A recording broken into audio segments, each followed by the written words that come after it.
Oh, what's up, everybody?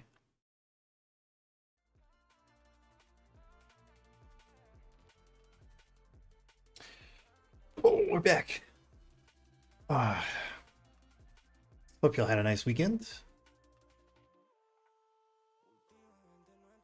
Get everything set up here. Awesome. Cool. Well, we're back. Get back to work on some fun stream projects. And as you can probably tell by the stuff I have out on the desk, I'm going to be working on some cool Age of Sigmar stuff, which is not something I do very often. So I'm kind of excited. This is like a rare thing I get to do sometimes, and I'm really looking forward to painting on this model.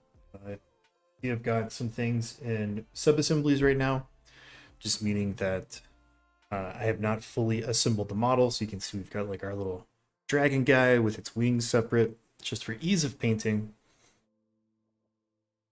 Got the character here, so off of his little dragon saddle. Again, just for ease of painting. Sometimes not fully assembling the model is the answer. In this case, I was kind of breaking it down as I was building the model, like figuring out what I wanted to do. And so because this guy is kind of unique where this dragon is like clawing, grabbing onto this piece of terrain as it's sort of like semi-flight stand sort of deal.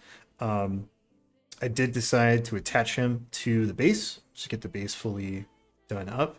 And I mean, it's big, I can grab onto it, it'll be fine. But the wings are in this very specific pose where they're kind of like up like this, kind of sweeping back. And I was noticing that if I glued those on, it'd be really hard to get to stuff. There's a lot of really interesting detail. Like he's got this like armor on his little like harness kind of thing.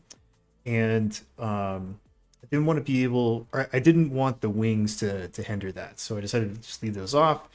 And it was making it easier to airbrush and do all the fun painting stuff on anyways. But yeah, so a friend of mine asked me to fill a spot for the Age of Sigmar team tournament at Adepticon. And Age of Sigmar has dope models, but it's not my game. I don't know how to play it. So I was like, just I want something easy. I want something that's fun to paint. I want something that's like low, like no models basically. And so we're doing these Stormcast Eternal Dragon Rider guys. I have to paint 3 models. So that's like best case scenario. And painting dragons is fun. It's very cool. We get to do a lot of really kind of outside the box stuff that I don't normally get to do with 40K. Like 40K is kind of, uniform and not that there's rules to it, but as far as the painting goes, but you're kind of locked in to a certain way of doing things.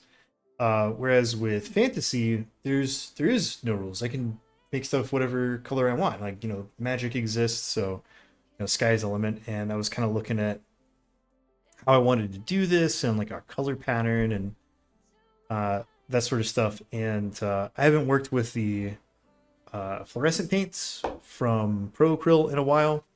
So I've got a bunch of those, and I haven't used those since our Inari project last year.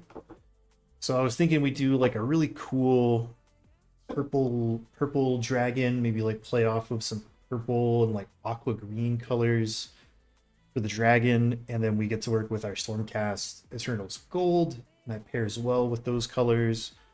So lots of really fun, interesting colors. Decided to mess with it. So I've got the model primed. So the first thing that I want to do is I do want to go in and do like a very light, very quick pre-shade of things. And it's not necessarily because I need the pre-shade for our color workup. It's very optional. But what the pre-shade is going to do is sort of bring the whole model into focus for my eye, kind of give me an idea of all the shapes and the details and everything, and that'll just help me kind of visualize what I want to do as I'm painting the model.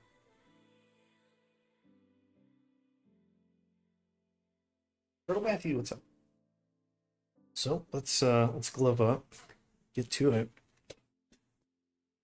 Got some white ink, some acrylic ink. This is from AK. They have a line of inks. I'm just going to be using this white ink to pre-shade. Oh, big old raid coming in for next level painting. What's up, dude?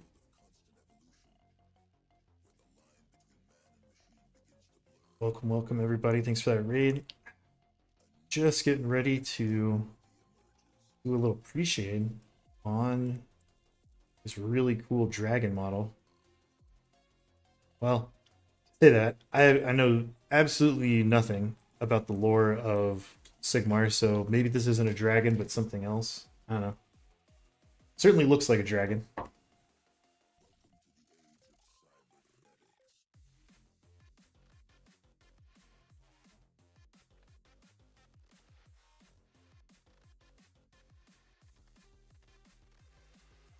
Should work.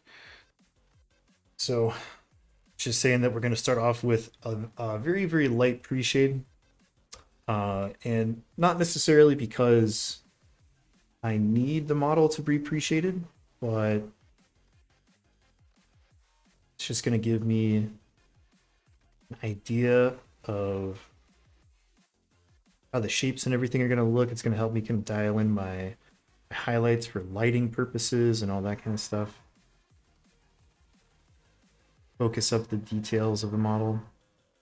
And I'm just using some white acrylic ink from AK Interactive in the airbrush here. Very, very thin stuff, so I'm trying to go slow and steady, very low PSI on the airbrush. And I'm just maintaining a very high angle, semi top-down angle with the airbrush, just to kind of force our lighting. You can already see like those details are popping out. Starting to see a lot more of what the model is going to look like.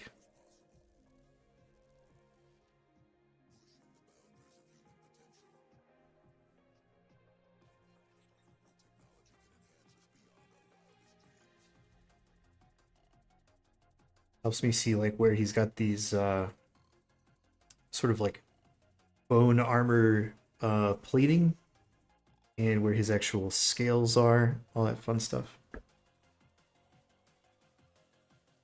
Okay, so now we got the wings, and we do have to be cognizant of where the wings are going to attach to the model. So that's if you're going to do sub-assemblies, there's pros and cons.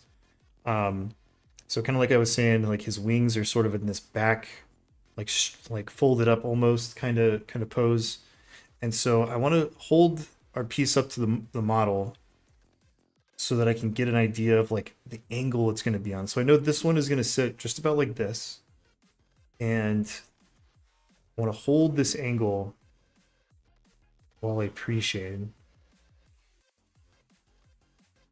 That's going to help me kind of remember which direction this is going to go, because I do want to maintain sort of our fake lighting. I mean, in this case, we're doing sort of a top-down, like your basic tabletop style. Back here. But that is important. So even if you're not doing anything like super special with your lighting, like if you're not doing directional lighting or object source lighting, you do want to maintain the same direction for your highlights, because it would look really weird if I highlight the main body one way and then the wings glue on, they look all janky and off.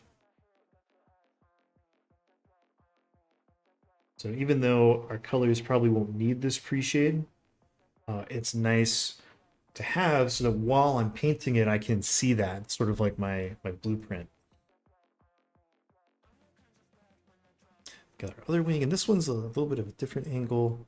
So this one's more like up.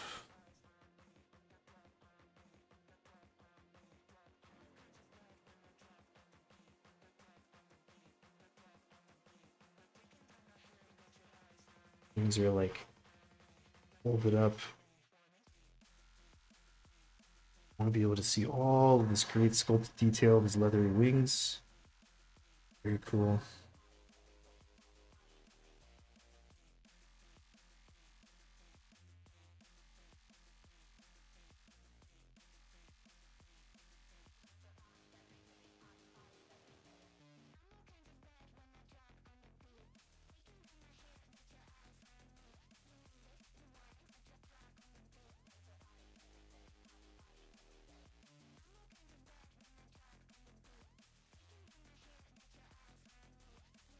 Yeah, of course. So this is I guess he's like a named character from Age of Sigmar. Uh this Dragon Rider dude. So we've got him separate, and his name is like Ionus Cryptborn. This is his like his mount, this dragon thingy. Like I said, I don't know any of the I don't know any of the lore for Age of Sigmar. So apparently he's kind of a badass. I don't know, his model is super cool. I had never heard of this guy. Um so my friend suggested it, but he needed a stand-in for the Age of Sigmar tournament at Adepticon, the team tournament. So I was like, yeah, I'll fill. I'm gonna be there anyways.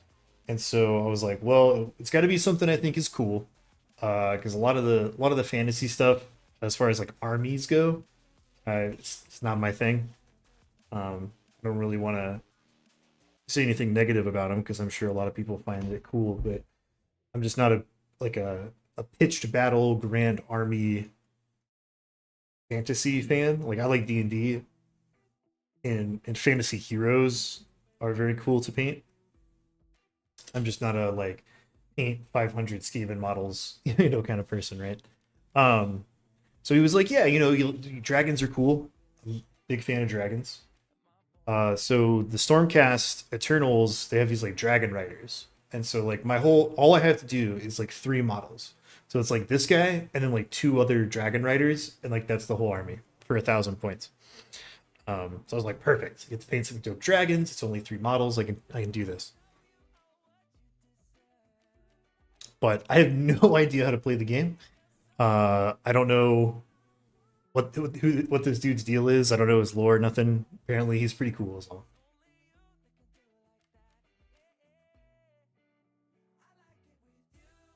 All right, so we've got to appreciate, and I'm thinking purple. I think a purple dragon. It's really cool. I was talking about right before the raid. I was talking about I want to work with Procurl fluorescent paints more. I haven't got to mess with those since last year. And I think the purple and the gold is going to do really well. And I have colors like uh, dark emerald, jade, and bright jade, and I think those two colors would contrast nicely. So like purple for the hard scales, this sort of like aqua ocean green teal for the soft parts, like of his wings, maybe some stripies, things like that. I think those would be off of each other.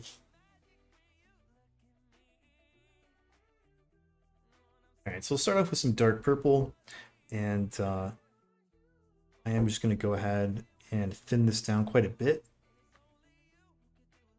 It is such a dark color, and we've got this nice pre-shade on the model that I don't think I need to go too heavy or too opaque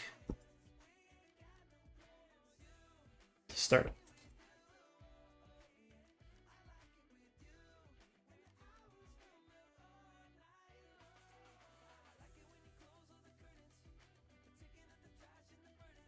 A little bit of thinner, a little bit of flow improver. Nice and thin.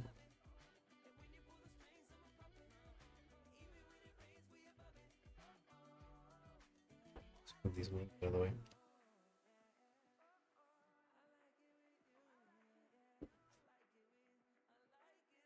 This guy is pretty big. I'm trying to find like the best angle to hold him. Camera here. I think this is almost it's kind of as far as we'll zoom out. Yeah. Start at the bottom.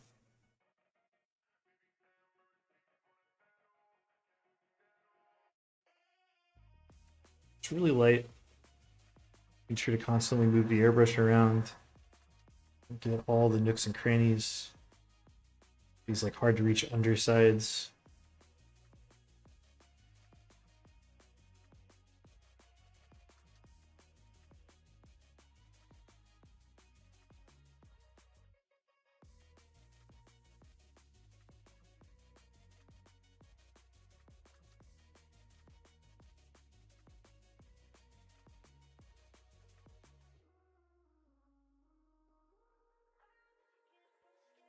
Eh.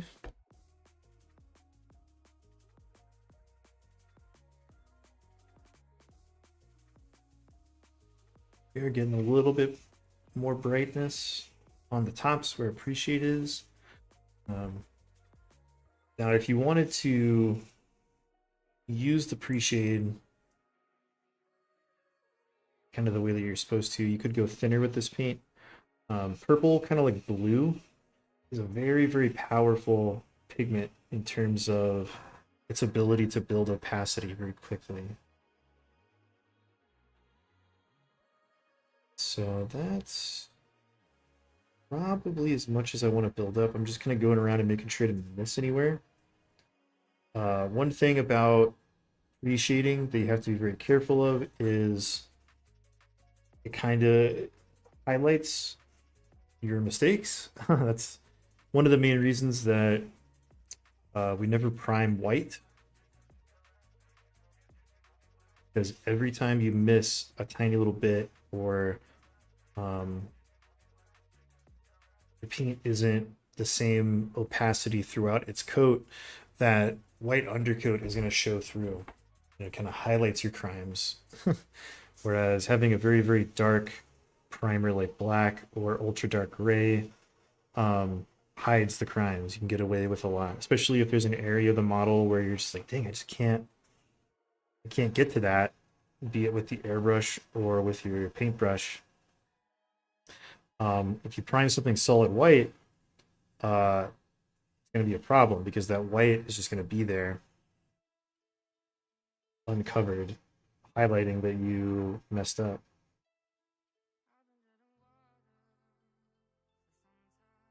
Ready to paint already? Get a little bit more paint.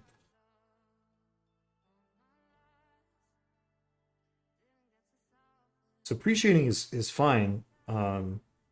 That's also why when we do pre-shade, I was talking about, we want to really think about where stuff is going to be. We want to really think about how our lighting is going to be on the model.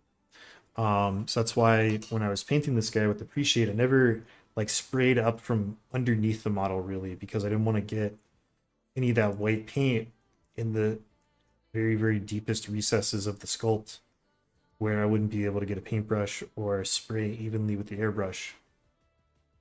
I want to have those shadows built into the model.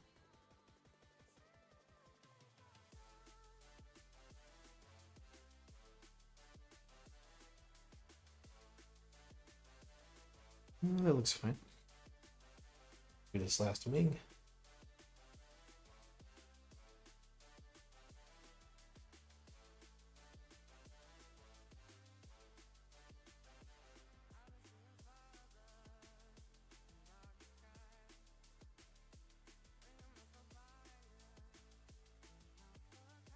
And I might even come back here in a couple of steps with more of that white ink, since we will be using the fluorescent paints. So for those the fluorescent paint is really, really thin as far as like pigmentation. It's not a very dense pigment. So that means kind of like white and yellow, it's going to have a hard time building opacity. I'll do this purple and then probably like one or two more to sort of start building up our color gradient, and then come back and do our little pop areas with some more of that white ink. So then when I go over that with a transparent coat of the fluorescent purple, it really, really pops.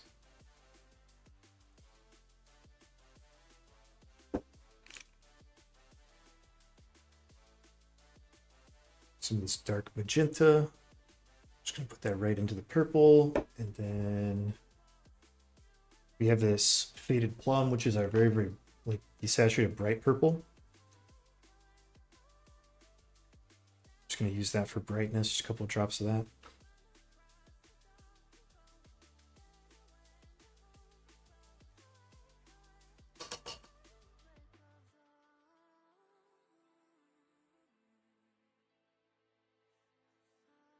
Here we go.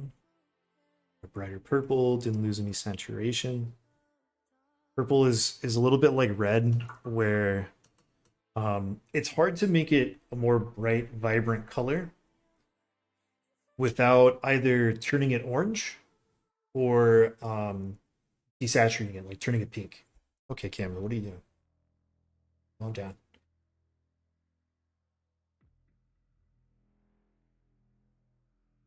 You be really careful when you're going from dark to bright, something like purple.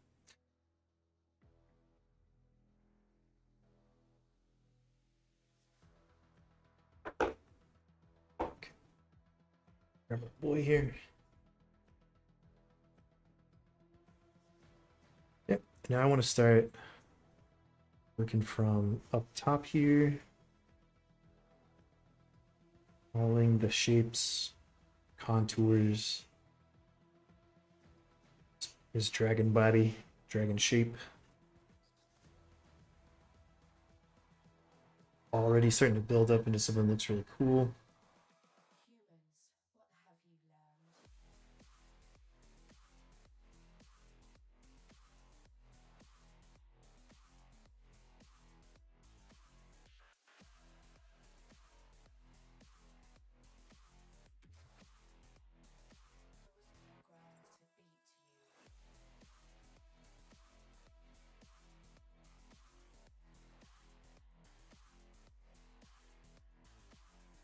When I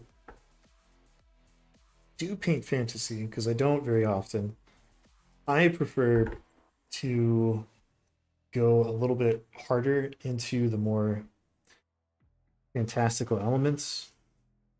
So I like these colors that are just brighter than life, really crazy.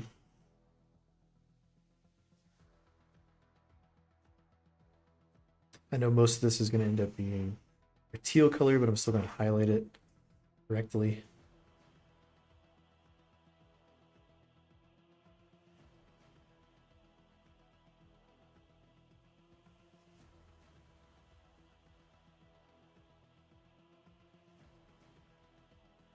A little bit under here, kind of missed that area before.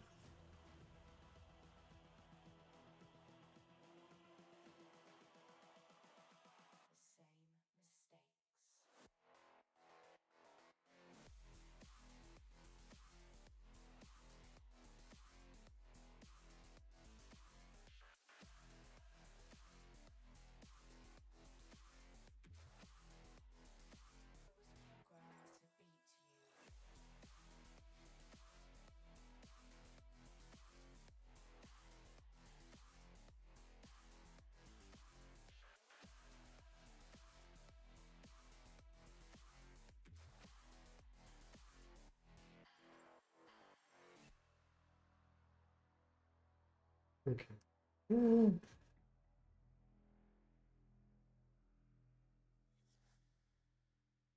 ahead and clean this out of the airbrush.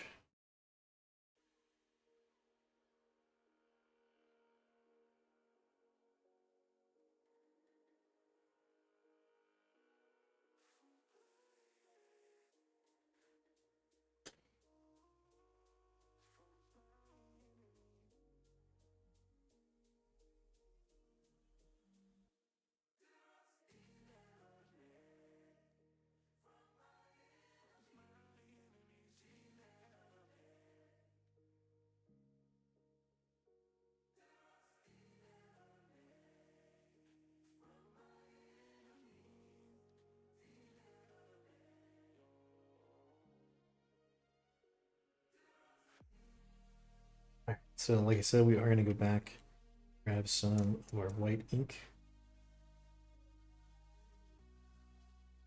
pop that in here. All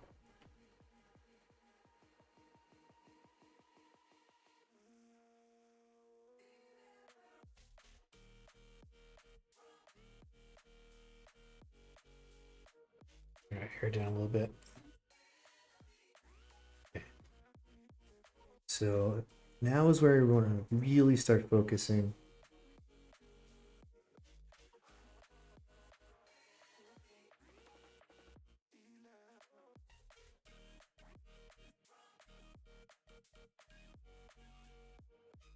This might look really weird because right now I am kind of breaking one of our rules and sort of blowing our colors out.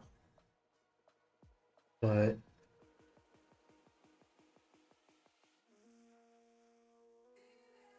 this is all part of the plan because, like I said, we're going to be coming back with our fluorescent filler. And this is just really going to make that pop.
For wings.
Good. Go ahead and rinse this out really well.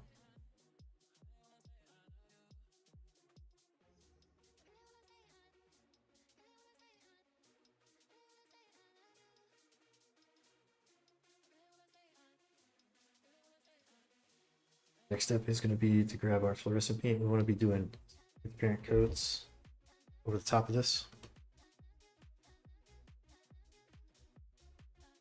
So I don't want any of this white pigment to get in there.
A little bit of thinner, a little bit of flow improver.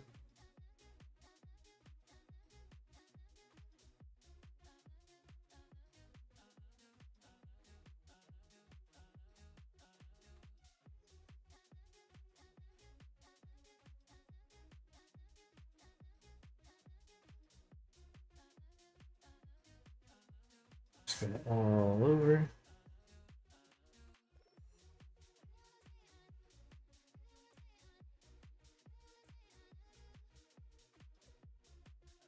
Let that white ink do all the work for us to really pop that fluorescent pink, or purple, I mean.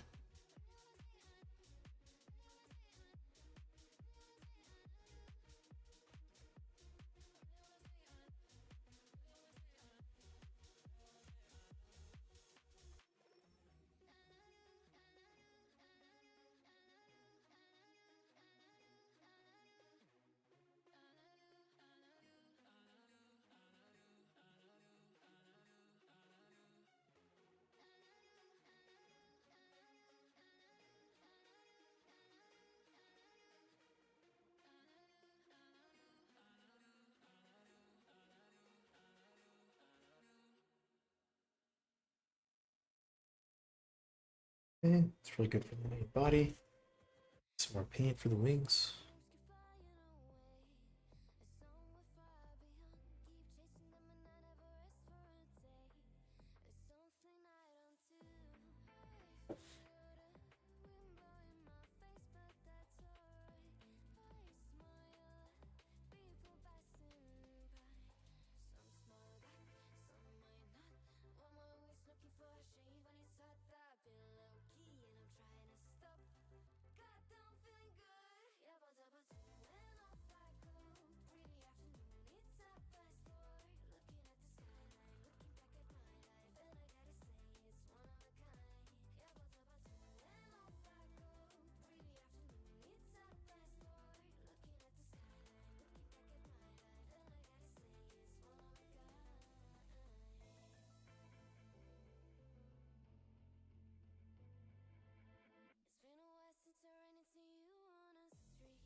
I'm gonna use all this paint up.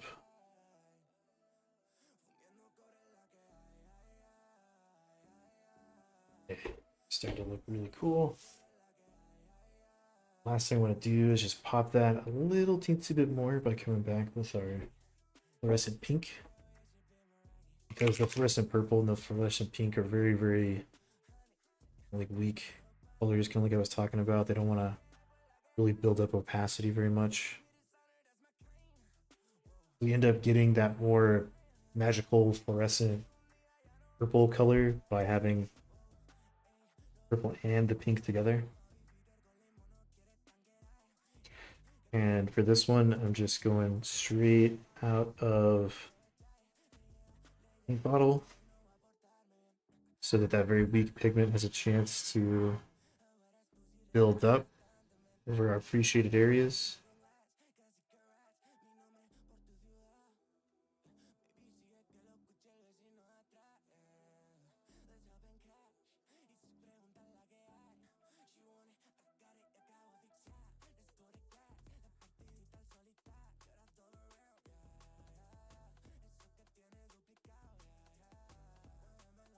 Now we're starting to get where I wanted. Very cool.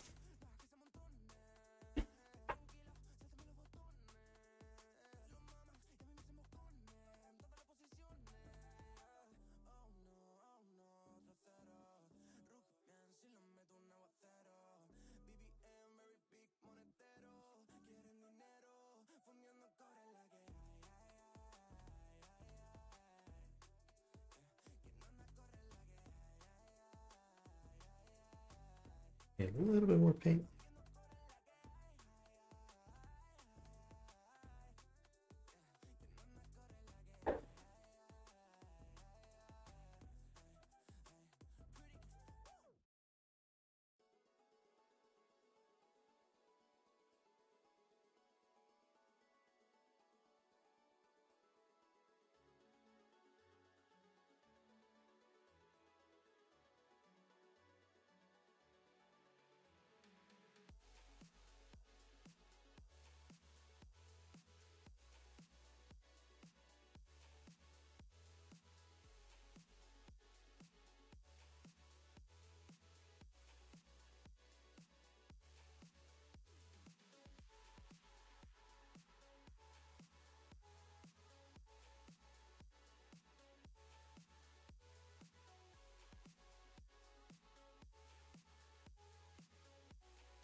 Okay.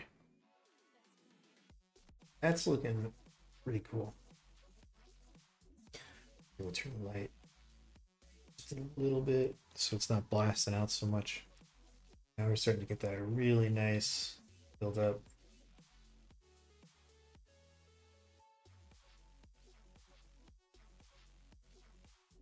Very cool fluorescent purple. Light's going to reflect a little harsher into the camera light than it does in real life. See if I can kind of dial in our lighting a little bit with these fluorescent colors.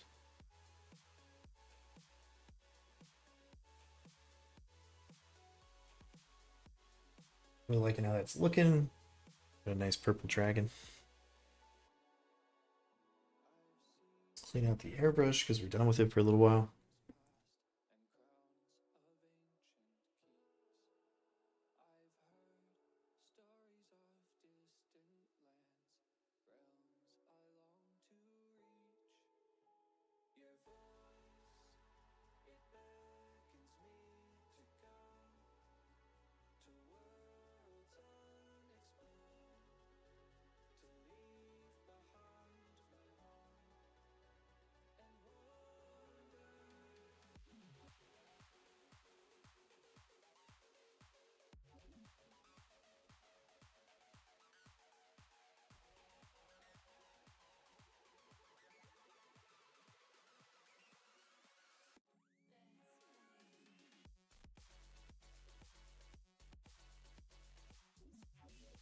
So, real quick, I'm gonna give this just a very quick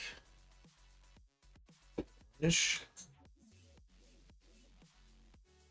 just to help protect these colors. Seeing me do this a million times.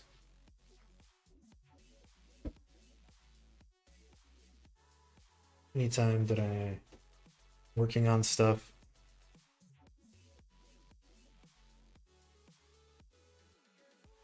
that I plan on using on the tabletop, always do multiple coats of varnish throughout the painting process.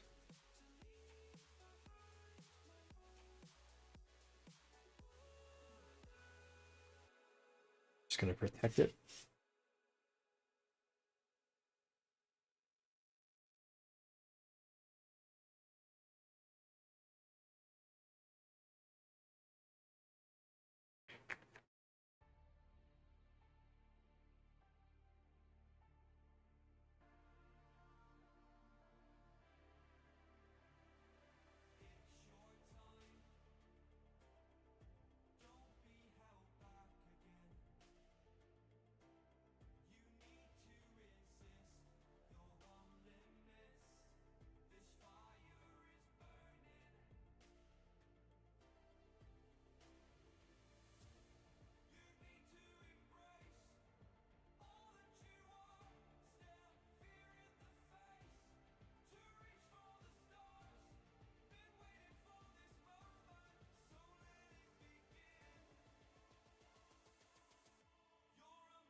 give that a little bit to dry out.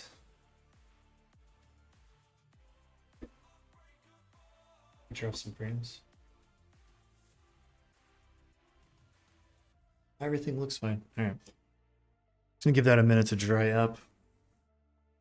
I want to go in and cut in the areas that are going to be our other color, like our kind of ocean teal.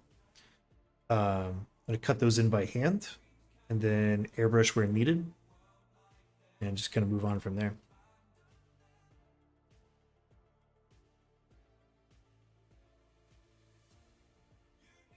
Back, grab a water bottle. I'm kind of thirsty.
Some dark emerald.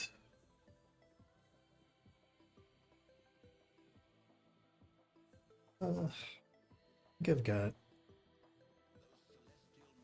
like regular shade. Hope I didn't run out.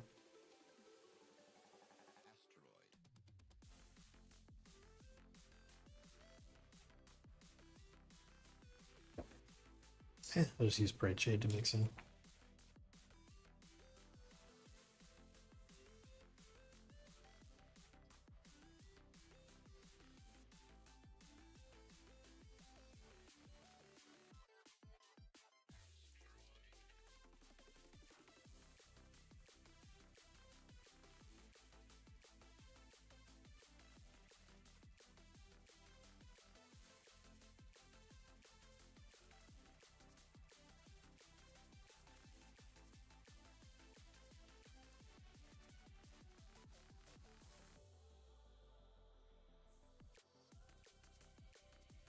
So for this section, I think we're just gonna do like the kind of like fur stuff that he's got going on.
Well, already liking this color combo.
I'll probably need a second coat.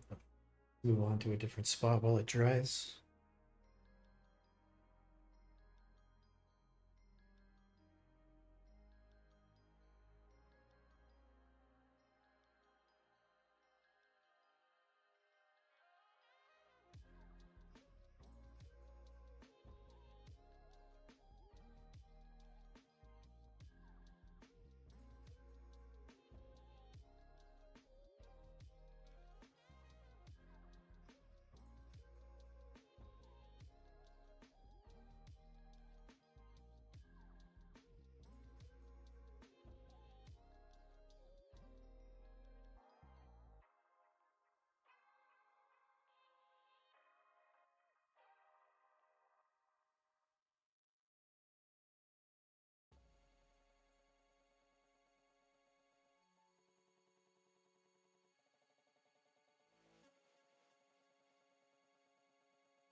Tricky part here is always getting the backside.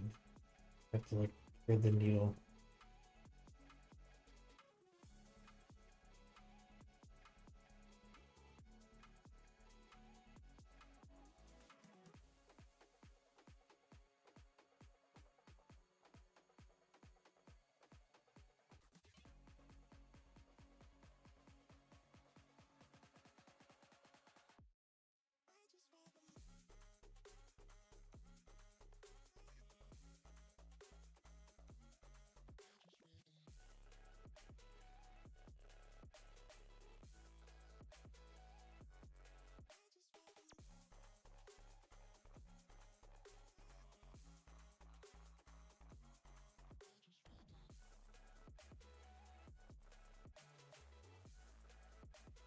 Back to this face area. Second little pass.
This one, so much of it is covered that I'm only gonna try to get the underside of these little curls.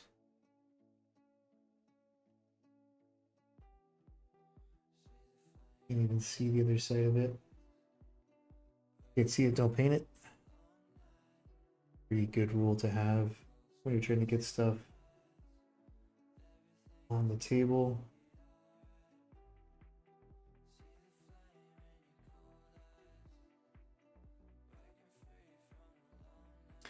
These other legs.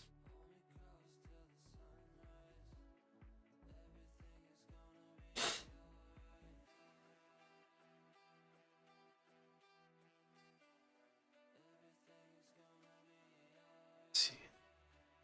Probably what I'm gonna do, because of time, is just work on the main body for right now and do the wings on my own time. So when we come back on Friday, we can work on other aspects of the model, just because this step is quite a bit of a slowdown to what we were doing, where I'm just basing in stuff. I want to be able to showcase how to go back with the airbrush and highlight this stuff up. And I don't think we'll have time if I spend the next 20 minutes hand painting the wing sections by hand. So it's just, you know, something you get to do. It's one of those things when you're at your desk and put on some TV, put on an audiobook, whatever it is, and just sort of zone out and get it done. But for live stream, it is quite a bit slower. It's kind of time wasting.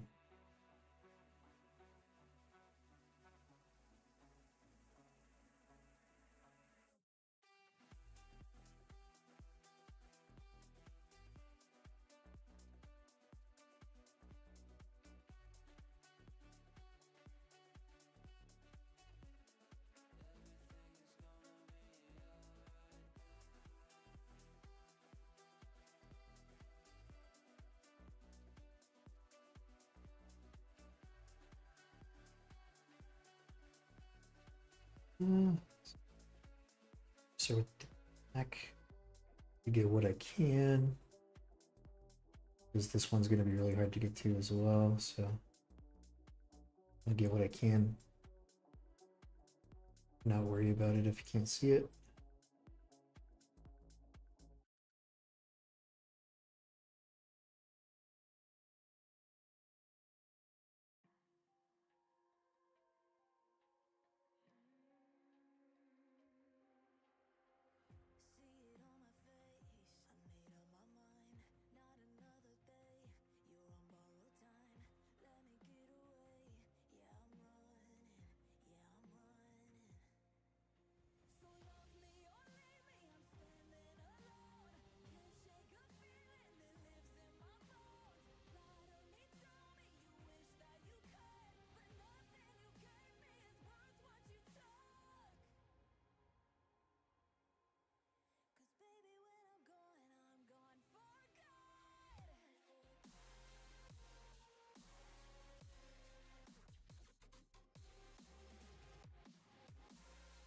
Might be able to reach a little bit more.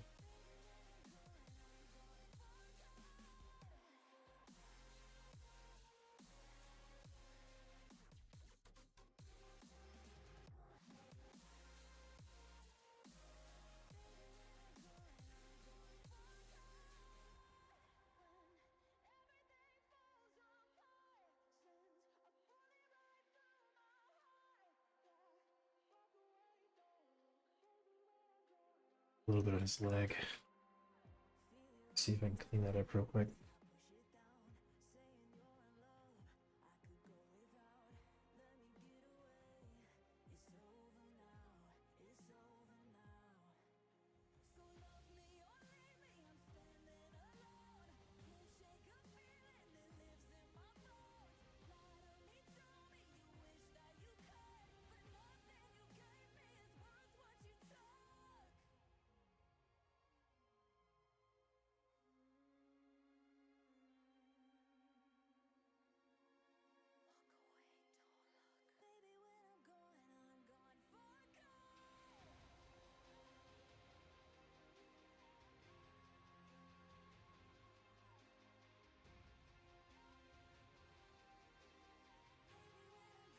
See one more little quick pass.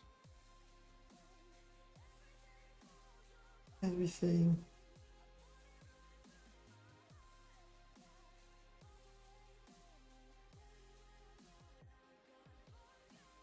Okay.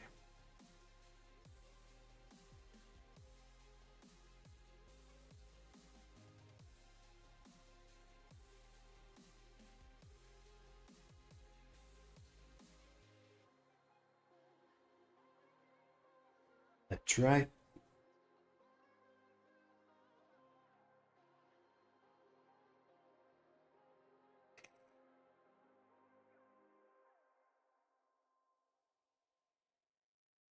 The next thing I'm going to do is just slice off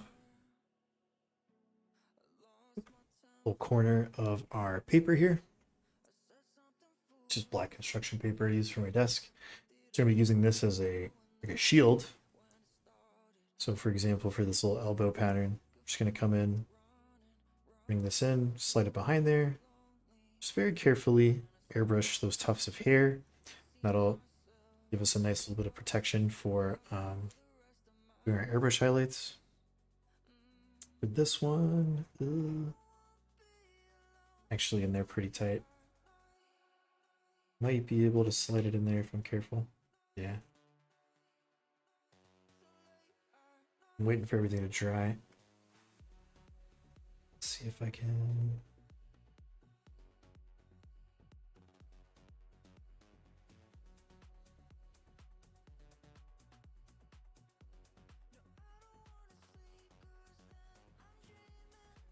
This one little area is being kind of a bear. It's like actually gonna make it to where I can't get in there.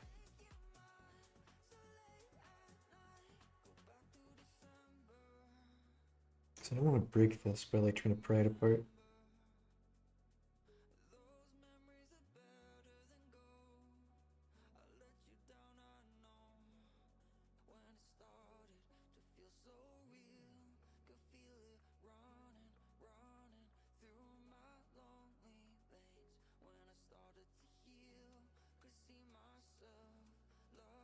About as good as I'm gonna get it.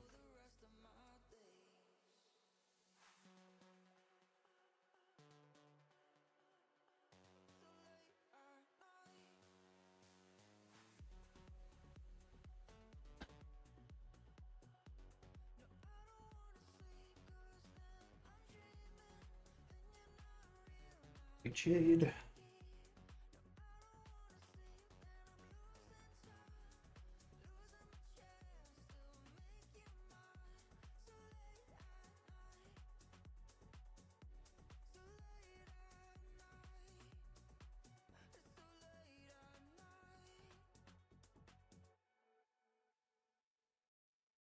I just want to come in here.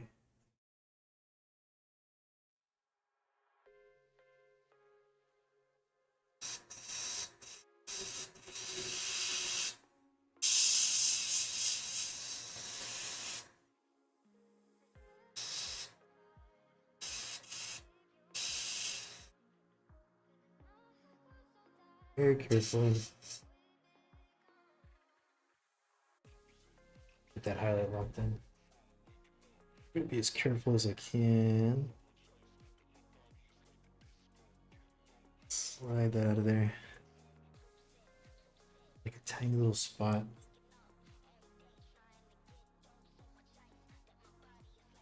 Tiny little spot where I might have to do a touch up.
Then we can do the same thing for other sections. Be careful.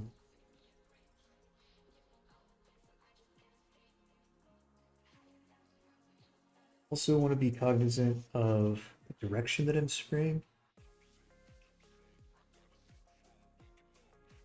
I'm going to be spraying away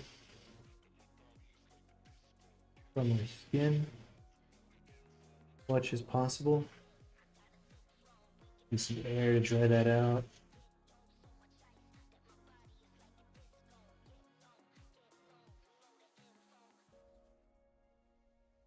Very low pressure.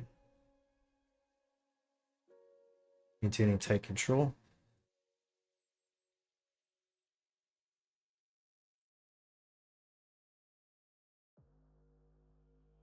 All I want to do is get this locked in there.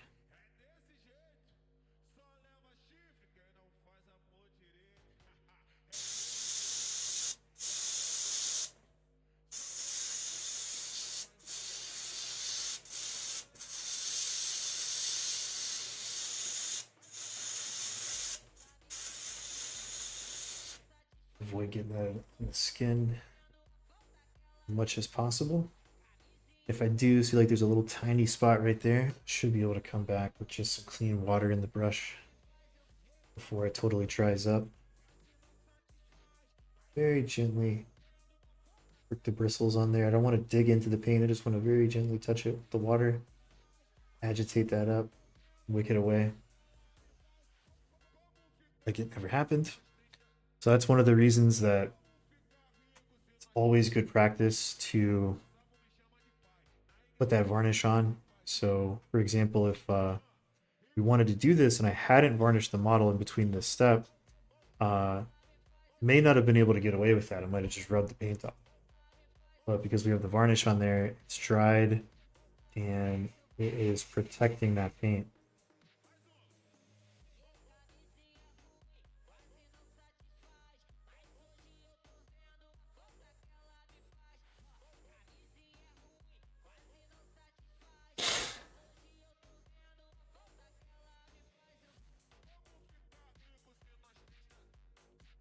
I'm going to change the angle at which I'm holding this so that I can continue to spray away from skin tone.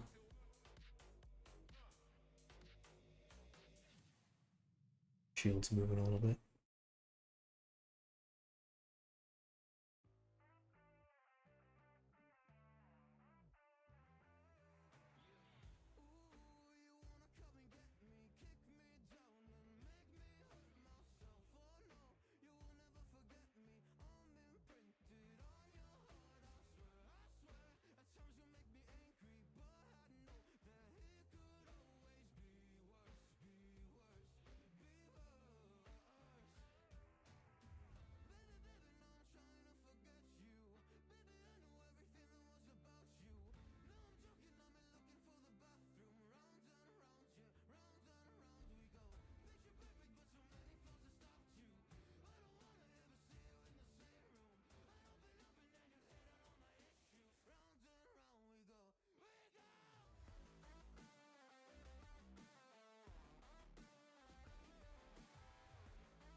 Looking very cool.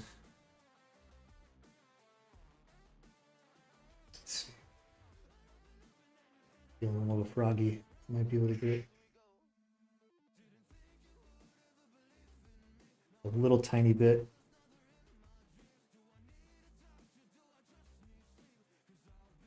On the back sides there without issue.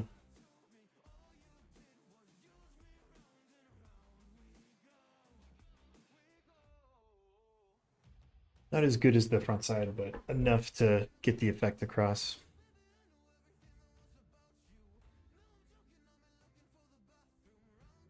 It's looking really cool.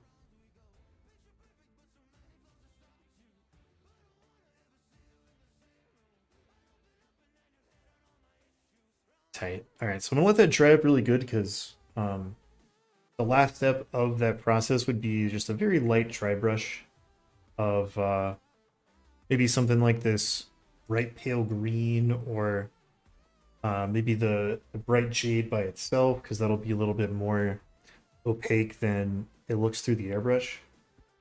But that paint is real fragile right now, so I want to let it totally dry up before I mess with it again.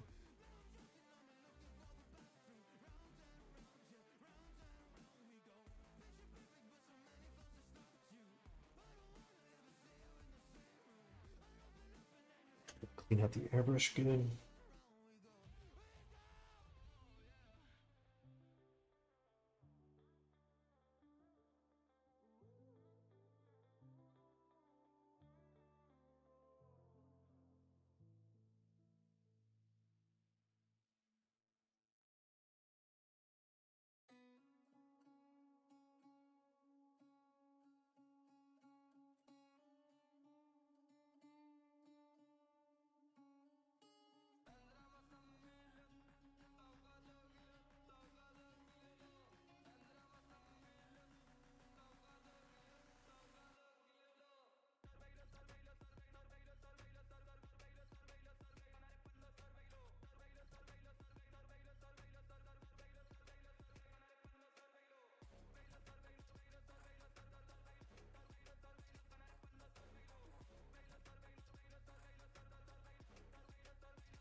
In fact,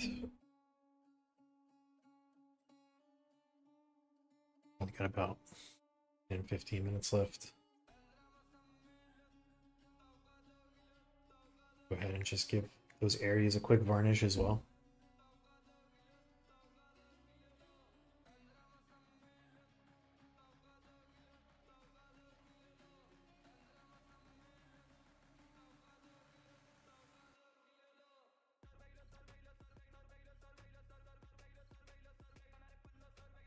Really lock that in there.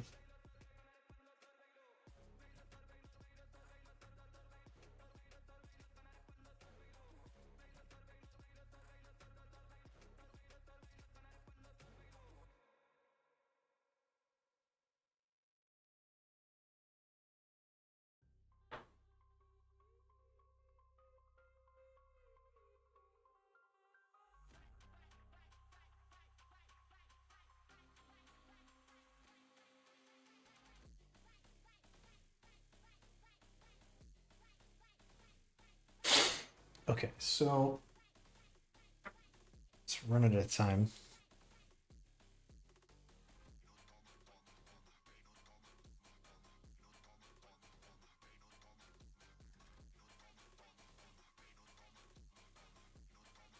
So, I haven't really looked at the box art for the writer,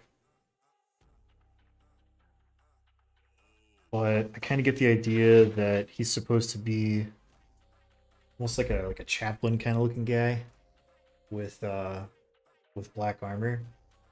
He's got this really cool like bone skeleton pattern embossed on his armor.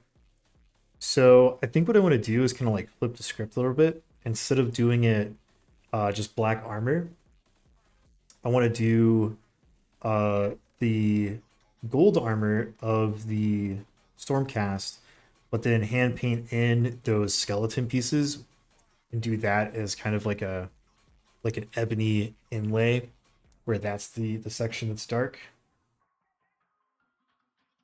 And it'll also let me showcase another fun little airbrush technique that I always like doing.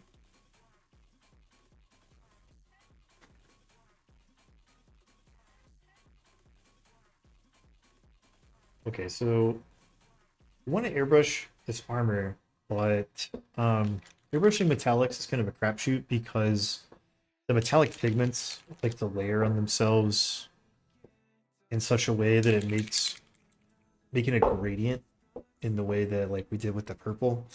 Makes doing that with metallic paint is kind of difficult. So what I like to do is take that metallic paint and add some regular color to it. And what that does is it gives us like the same vibe of a metallic where you have that kind of pearlescent shine to it, but it mats it down just enough to where we can actually have some color variation and form a gradient.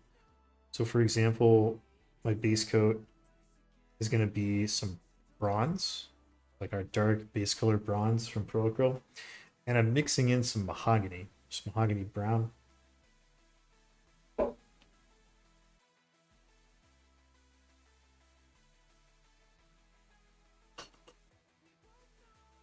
Because what is bronze but a just like a brown metallic?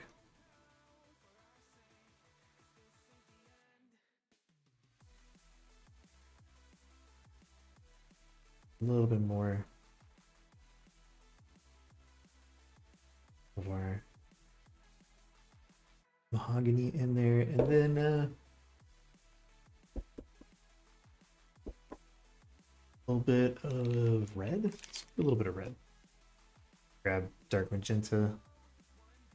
Like the first thing that I snagged up off the table.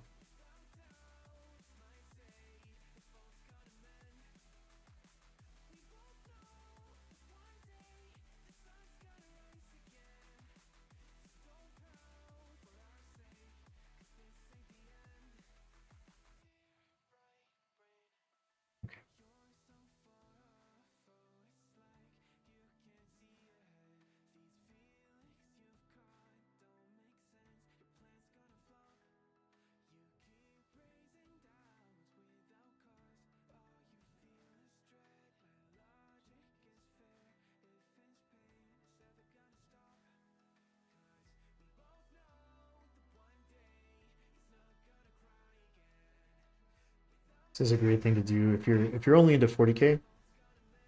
This is good for anything that's going to be majority gold metallic. For example, like Custodes. Using it in a lot of different things.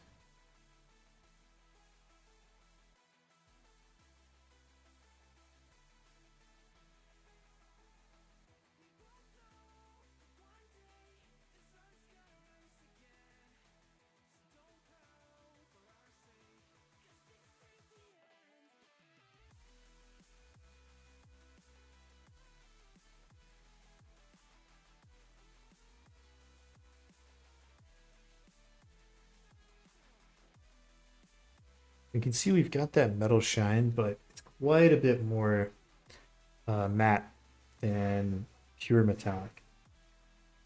It's going to give us just enough to where we can form some cool gradients. He isn't the biggest, and he's a pretty busy model, so I'm just going to have to jump up in color a lot. So instead of doing like 3 colors, we'll just do 2, and then maybe a dry brush.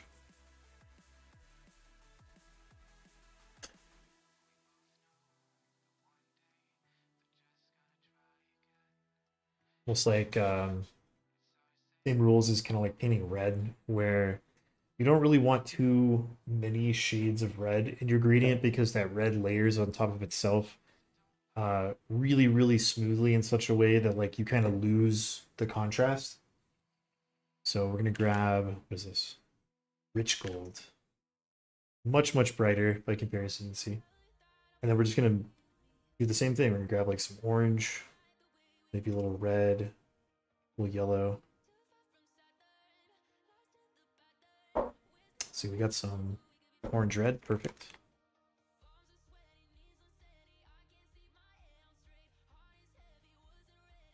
And warm yellow, let's do bismuth yellow.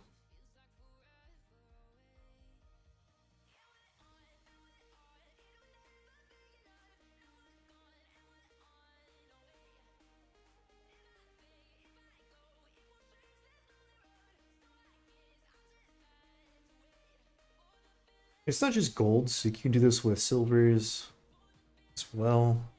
Like if you kind of want to airbrush up something that has the same gradient vibe as non-metallic metal, but is quite a bit less work.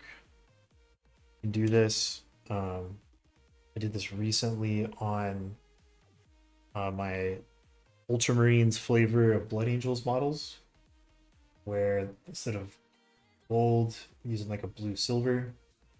We did the same thing and just hand painted the gold, so we have that nice shiny pop. But the armor has that nice gradient to it.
Cool.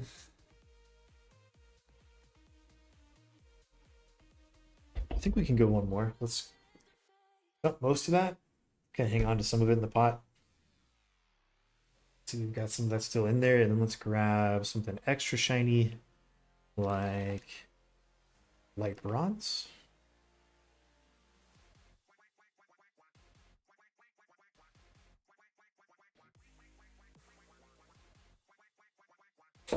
Just mix that right in there.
Very cool. And we've got that nice bronzy gold armor style of the Stormcast, but we have a really nice definition of detail, and we've got some built-in shadows. All the stuff that you typically want from a nice airbrush work up, same way that we do with matte colors, but we still have that metallic vibe. Then what I'm going to do is clean the airbrush out really good, and we're going to give this guy like a satin varnish.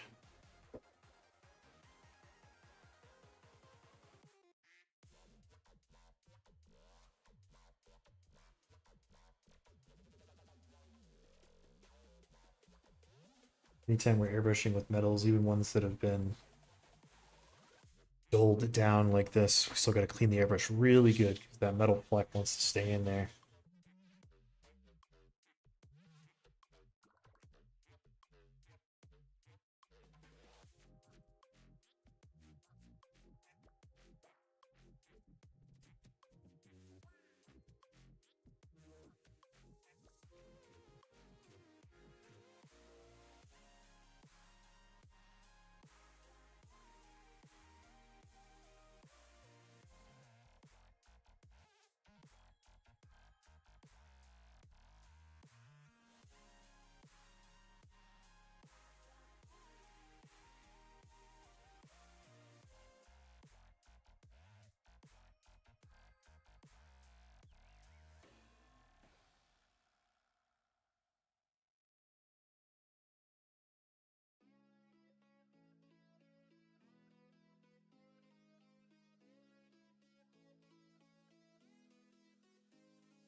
looking really good. Like how that turned out.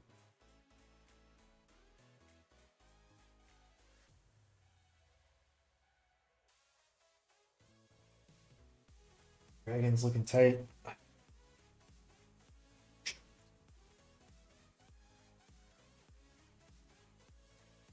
Yeah, starting off to be a really fun project. Looking forward to this. So, the plan is to come back on Friday. Keep working on this guy. So between now and then, I'm gonna go ahead and knock out these wing sections with the same process that we did on these like fur bits. So I'm really excited with how that's going to turn out.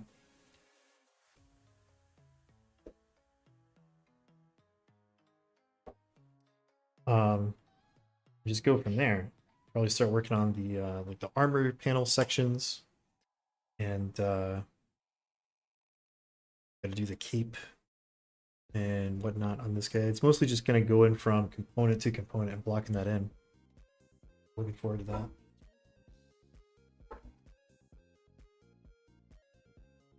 But time for me to get out of here.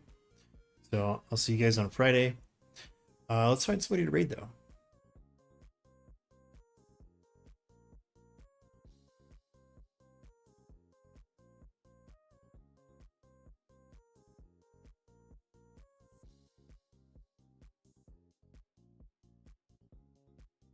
Let's see.